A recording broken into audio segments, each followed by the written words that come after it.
शांति। आज है 31 जुलाई 2021 की साकार मुरली। बाबा कहते, मीठे बच्चे, तुम्हें नशा होना चाहिए कि हमारा बाबा आया है हमें विश्व का मालिक बनाने।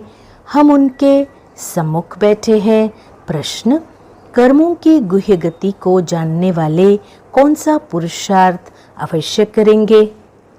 उत्तर, बाबा कहते, याद में रहने का, क्योंकि उन्हें पता है कि याद से ही पुराने हिसाब किताब चुकते होने हैं।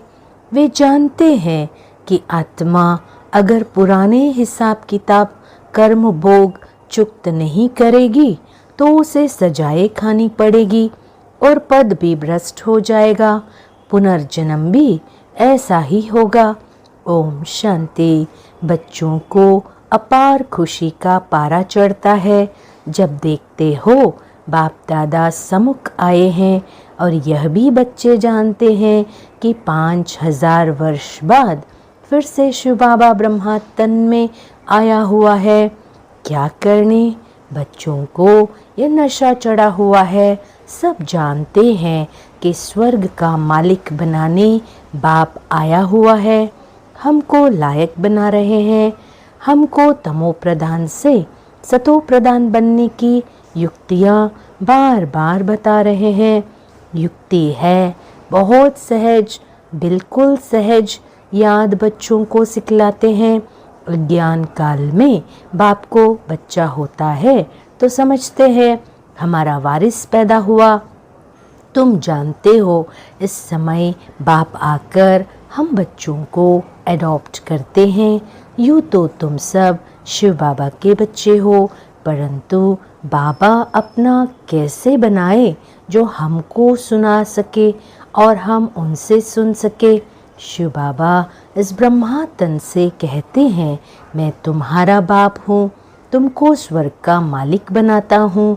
सिर्फ तुम्हारी आत्मा जो पतित है वो ना मुक्ति में ना जीवन मुक्ति धाम में जा सकती है। तुम सब एक बाप के बच्चे हो। सबको बाप की मिल्कियत लेनी है। ढेर के ढेर बच्चे हैं। वृद्धि होती जाती है, एडॉप्ट करते जाते हैं। हे आत्माएं, अब तुम मेरी संतान हो। अपने को रूह आत्मा समझो। हमको बाबा मिला है जिसको आधा कल्प याद करते थे वो कभी भूलो मत। आधा कल्प आत्मा इस शरीर द्वारा याद करती आई है। हे पतित पावन, हे दुख हरता सुख करता, क्योंकि रावण राज्य है ना, बल जो अभी समझते हैं हम बहुत सुखी है। हमको इतने पदम है, इतने मिल्स है, कारखाने आदि है। ये तो सब अल्पकाल के लिए हैं। बच्चे अंत में तो बहुत त्राही त्राही करने लग पड़ेंगे। दुख के पहाड़ गिरेंगे। इतनी सारी मिल्कियत सेकंड में खलास हो जाएगी। बाप से तुमको सेकंड में वर्षा मिलता है। कहते हैं तुमको सेकंड में स्वर्ग की बादशाही देता हूँ। ये पुरानी दुनिया खत्म हो जाएगी। लड़ाइयाँ लगेंगी, नेचुरल कैलामिटीज होंगी। सफाई तो चाहिए ना। तुम्हारी आत्मा भी अब पवित्र बन रही है। बाप दादा दोनों समझ सकते हैं बच्चे कितनी मेहनत करते हैं। बाप से वर्षा पाने की मेहनत बिल्कुल थोड़ी देते हैं। अपने को आत्मा समझ, बाप को याद करो। वह रूहानी बाप है निराकार। हम आत्माएं उनको बुलाते हैं ना। बाप कहते हैं तुम्हारी आत्मा जो पतित है वो पावन कैसे बने? पतित पावन तो एक बाप है ना। पानी की नदी पतित पावनी है तो झट से जाए गोता खाकर चले आना चाहिए। गंगा स्नान बहुत करते हैं फिर भी पतित क्यों? रात दिन यही धुन लगाते रहते हैं। पतित पावन सीताराम, अर्थात सब जो भक्तियाँ हैं अथवा सीताएं हैं, सबका रक्षक एक राम परमपिता परमात्मा है। पतित पावन पतियों का पति वही है। वो जब आए तब आकर पावन बनाए। तो अब बाप कहते हैं मेरी श्रीमत पर तुमको चलना है और किसकी मत पर न चलो। वह तो समझते हैं भक्ति से भगवान मिलेगा, जबकि भक्ति से भगवान मिलेगा तो ऐसे क्यों कहते हैं कि भक्तों की रक्षा करने आएगा। भक्तों पर क्या आपदा पड़ी है जो रक्षा करेगा। रक्षा तब की जाती है जब कुछ आपदा होती है। बाप कहते हैं तुमने कितना दुर्गति को पाया है। यह है रो रो नर्क, सब दुखी रोगी है। घर घर में देखो क्या लगा पड़ा है, दुख ही दुख। इसलिए पुकारते हैं बाबा हमारे दुख हरो, सुख दो। भारत में ही सदा सुख था, अब दुख है। भारत की बात है और खंड तो है ही अलग, वह तो आते ही बाद में है। कोई 60 जन्म, कोई इनसे भी कम जन्म लेते हैं। 84 जन्म देवता धर्म वाले लेते हैं। तो इस हिसाब से आधा कल्प के बाद जो आएंगे उनको 84 से आधे जन्म लेने पड़ेंगे। ऐसे नहीं सब 84 का चक्र खाते हैं। मनुष्यों को तो जो आता है सो बोल देते हैं। अब तुम बच्चे बाप द्वारा अविनाशी ज्ञान रत्नों की झोली भर रहे हो। रत्न तो बहुत वैल्यूबल है, बाप समझाते भी बहुत सहज है। बाप कहते हैं तुम बुलाते आए हो, हे पतित पावन आकर हमें पावन बनाओ। तो बाप आए हैं, अब तुम समझते हो हम पावन बनेंगे तो स्वर्ग के मालिक बनेंगे। शिव बाबा हमको पत्थर बुद्धि से पारस बुद्धि, पत्थरनाथ से पारसनाथ बनाने आए हैं।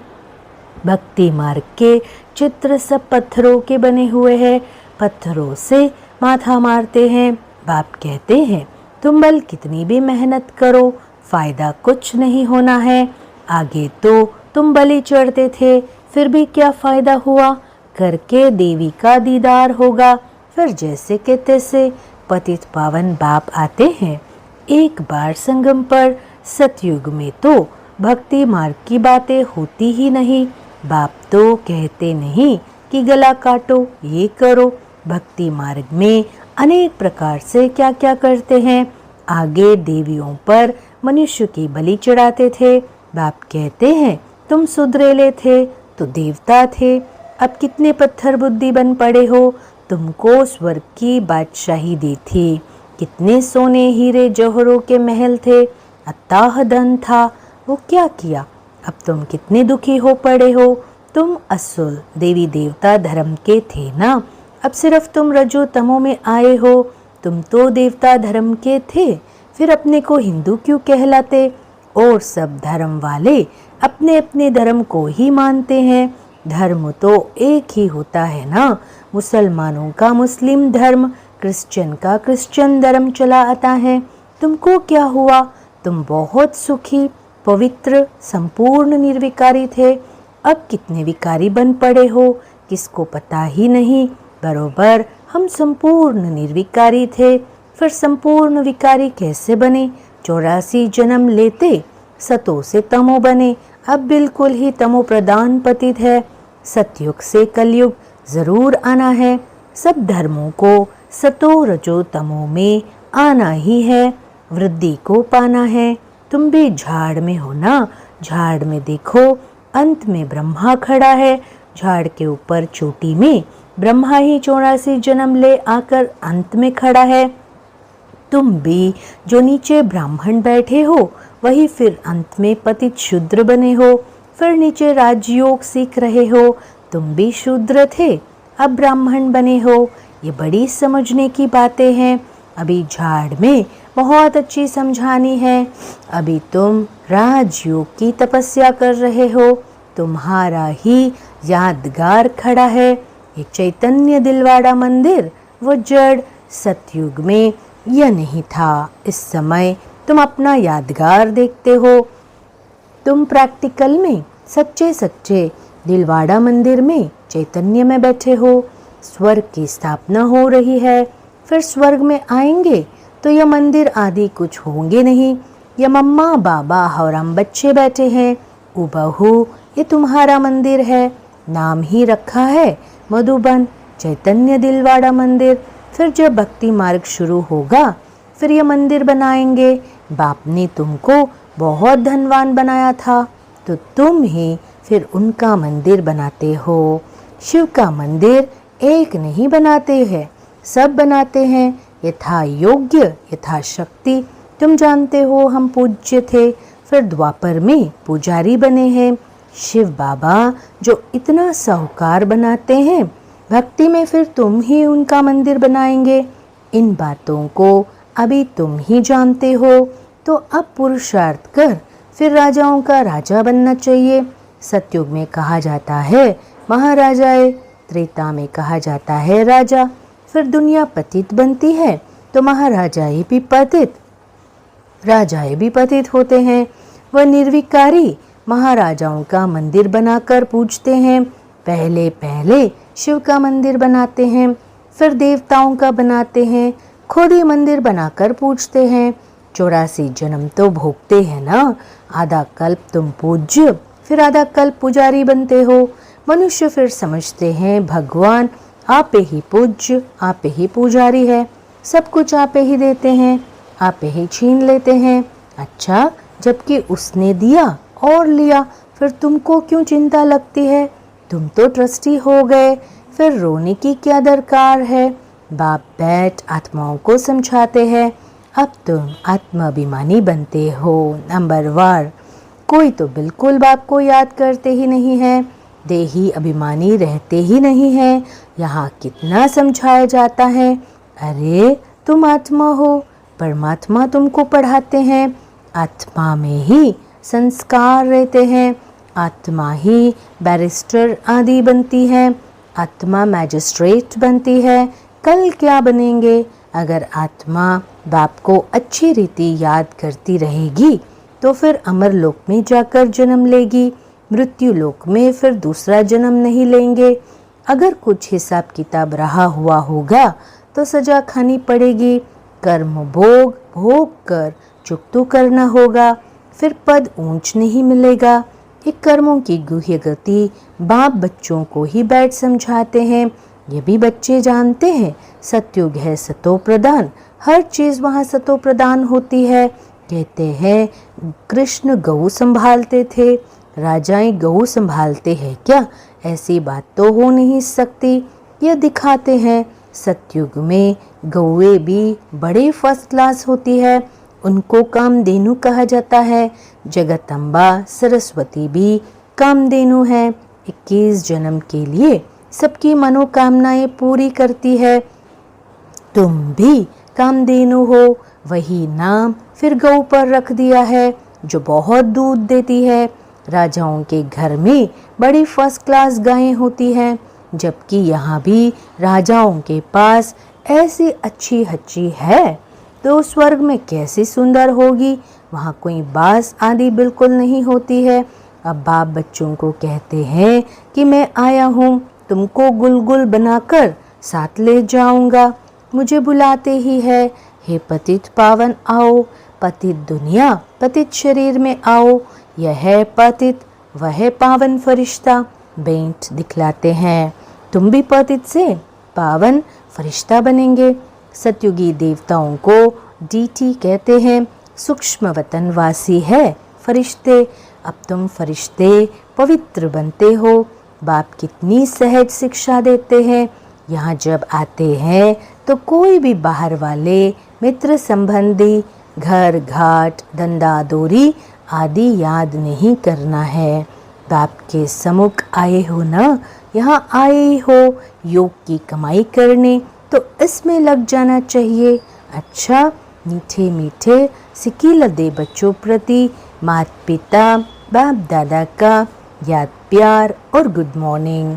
रूहानी बाप की रूहानी बच्चों को नमस्ते, रूहानी बच्चों की रूहानी बाप को नमस्ते। धारणा के लिए मुख्य सार, पहला, सजाओं से मुक्त होने के लिए पुराना सब हिसाब किताब योग बल से चुकतू करने हैं। ट्रस्टी होकर सब कुछ संभालना है, किसी भी बात की चिंता नहीं करनी है, आत्म अभिमानी बनना है। दूसरा, ये कमाई का समय है, इसमें घर घाट धंधा दोरी आदि याद नहीं करना है। फरिश्ता बनने के लिए एक बाप की याद में रहने का पूरा पुरुषार्थ करना है। वरदान, अपने शांत स्वरूप स्टेज द्वारा शांति की किरणें फैलाने वाले मास्टर शांति सागर भव। बच्चे, वर्तमान समय विश्व के मेजॉरिटी आत्माओं को सबसे ज़्यादा आवश्यकता है सच्ची शांति की। अशांति के अनेक कारण दिन प्रतिदिन बढ़ रहे हैं और बढ़ते जाएंगे। अगर स्वयं अशांत नहीं भी होंगे तो औरों के अशांति का वायुमंडल वातावरण शांत अवस्था में बैठने नहीं देगा। अशांति के तनाव का अनुभव बढ़ेगा। ऐसे समय पर आप मास्टर शांति के सागर बच्चे अशांति के संकल्पों को मर्ज कर विशेष शांति के वाइब्रेशन फैलाओ। स्लोगन, बाप के सर्व गुणों का अनुभव करने के लिए सदा ज्ञान सूर्य के सम्मुख रहो। ओम शांति।